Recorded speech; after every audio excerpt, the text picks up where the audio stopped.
Bienvenidos a Desmitificando la Mente. Soy Frígida Cortés, su anfitriona, y junto con mi compañera Marta Jumbo, hoy vamos a explorar un tema fascinante y a menudo malentendido en el campo de la educación, los neuromitos.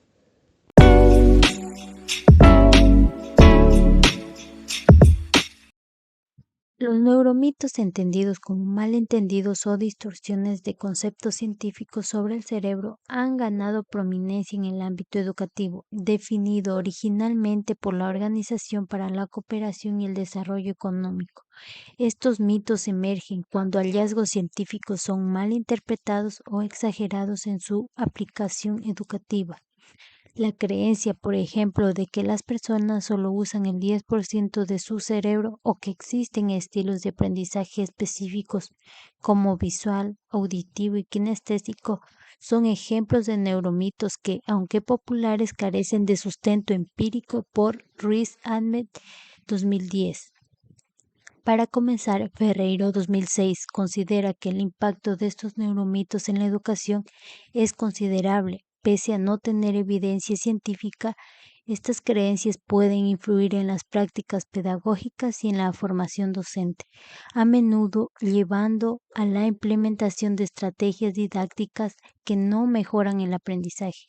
Cuando los docentes adoptan estrategias basadas en estos mitos, pueden desperdiciar recursos y tiempo en métodos que no benefician realmente a los estudiantes.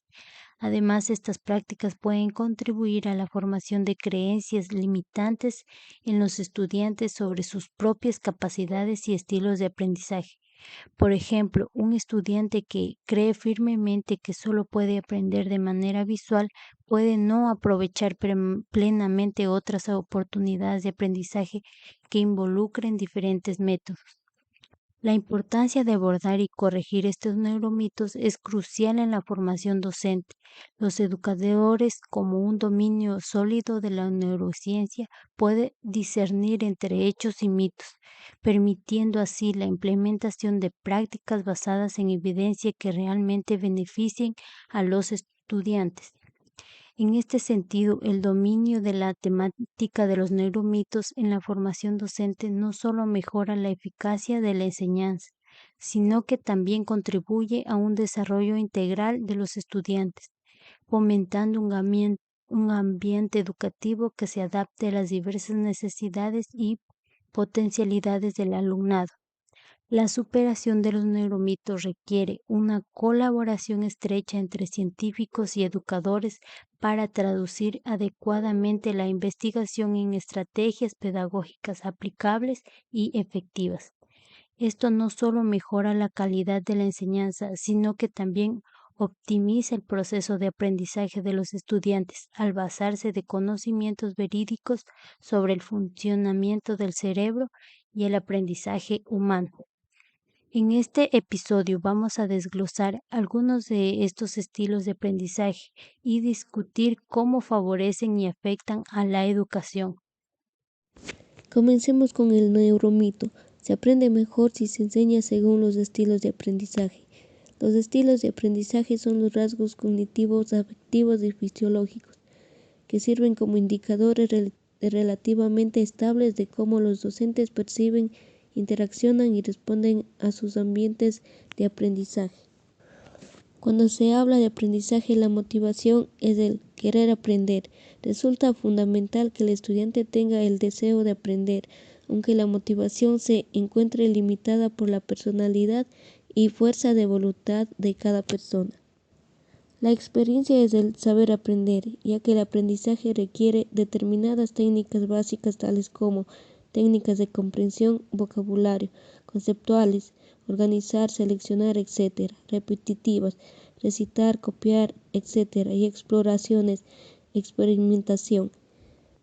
Por último, la inteligencia y los conocimientos previos, que al mismo tiempo se relacionan con la experiencia. Con respecto al primero, para poder aprender, el individuo debe estar en condiciones de hacerlo, es decir, tiene que disponer de las capacidades cognitivas para construir los nuevos conocimientos. Para Alonso et. Los estilos de aprendizaje se relacionan con la forma en que entendemos, razonamos elaboramos y tenemos presente para ser autodidacta. Según Lozano, el estilo de aprendizaje es un conjunto de deseos, facilidades e inclinaciones que una persona tiene por construir algo, expresado en patrones de comportamiento y diversas fortalezas que lo diferencian de los demás. Existe correlación entre el estilo de aprendizaje teórico y el rendimiento, ya que este estilo muestra mejores resultados en cuanto a rendimiento. También intervienen otros factores que están relacionados con los anteriores, como la maduración psicológica, la dificultad material, la actitud activa y la distribución del tiempo para aprender y las llamadas teorías de la motivación del aprendizaje. El enfoque histórico-cultural del aprendizaje reconoce el carácter individual del proceso de aprendizaje y el estilo personal de cada sujeto. La identificación de estilos de aprendizaje puede facilitar la adquisición de conocimiento de forma fácil y eficiente para el estudiante. Los estilos de aprendizaje podrían resultar atractivos o increíbles para el público en general, ya que es un proceso individual y único, pues cada ser humano construye según sus propias características su aprendizaje. El aprender tiene que ver cómo adquirimos, procesamos y empleamos la información. Cada uno utiliza distintas estrategias, diversos ritmos, con mayor o menor precisión, aunque tengamos la misma motivación, edad, religión, raza, etc., porque los estilos de aprendizaje son distintos. Weinstein identifica una serie de habilidades con la denominación estrategias de aprendizaje relacionadas con la retención, comprensión y uso posterior de la información. Por ello, alcanza una vital importancia el conocimiento de los estilos de aprendizaje para los estudiantes y docentes, así como la adquisición de estrategias acerca de cómo seguir aprendiendo y cómo acceder a nuevos conocimientos. El estilo de aprendizaje es el conjunto de características psicológicas de un individuo que puede aprender. Se cree que una mayoría de personas emplean un método particular de interacción, aceptación y proceso de estímulos e información. Suelen expresarse conjuntamente cuando una persona debe enfrentar una situación de aprendizaje. Los neuromitos pueden tener una influencia significativa en las prácticas educativas, la percepción de docentes, estudiantes e instituciones educativas, de diversas maneras. Implementación de prácticas ineficaces. Docentes que podrían implementar estrategias de enseñanza que no tienen fundamento científico, perdiendo el tiempo y el esfuerzo en métodos ineficaces. La desconfianza en la ciencia. La propagación de neuromitos que pueden generar desconfianza en la investigación científica educativa, dificultando la implementación de las prácticas basadas en evidencia. Percepciones erróneas. Estigmatización. Según los sitios web y fuentes de información, existen diversos ejemplos de cómo los neuromitos han impactado negativamente en la educación. Mito del cerebro dividido. La falsa creencia de que el cerebro funciona en dos mitades completamente separadas con funciones únicas ha impulsado prácticas educativas ineficaces. Mitos de los estilos de aprendizaje. La creencia en la existencia de estilos de aprendizaje fijos y excluyentes, como visual, auditivo o kinestésico, ha limitado flexibilidad en las estrategias de enseñanza. Las consecuencias a largo plazo de los neuromitos en la educación pueden ser considerables: de bajo rendimiento académico, una desmotivación o dificultades emocionales.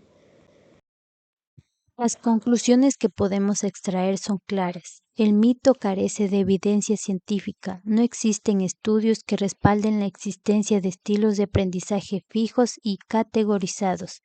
La investigación demuestra que los estudiantes aprenden mejor con una variedad de estrategias y métodos de enseñanza. El mito tiene consecuencias negativas. Implementar prácticas ineficaces generan desconfianza en la ciencia, perpetúan percepciones erróneas y estigmatizar a ciertos grupos de estudiantes son solo algunas de las consecuencias de este mito.